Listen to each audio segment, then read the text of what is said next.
ठीक है। सही। तो दोबारा से अकाउंट ओपन करना चाहेंगे, इसी को ब्लॉक रखेंगे आप?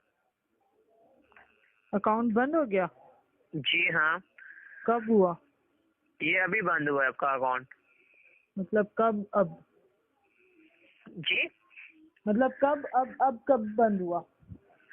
अभी बंद हुआ है, 2 मिनट पहले आपका अकाउंट बंद हो चुका है। अभी दोबारा से अकाउंट ओपन करना चाहेंगे, इसी को ब्लॉक रखेंगे आप? तो आप मुझे पहले ये बताएं कि जब भी कोई फेक कॉल आती है तो वो अली रजा ही क्यों बात कर रहा होता है? आई एम सॉरी मैम, कोई फेक कॉल नहीं आ रही है आपको, आपके ठीक है? देखे ना, सर्विस सेंटर वाला जब भी कॉल करता है तो वो अपने सर्विस के अकाउंट से कॉल करता है। आप एक जी। फेक कॉल कर रहे हैं और ऊपर से आप इस तरह मुझे बता रहे हैं कि मतलब आपको पता नहीं है कि आपने कॉल किसको की है, किससे बात कर रहे हैं।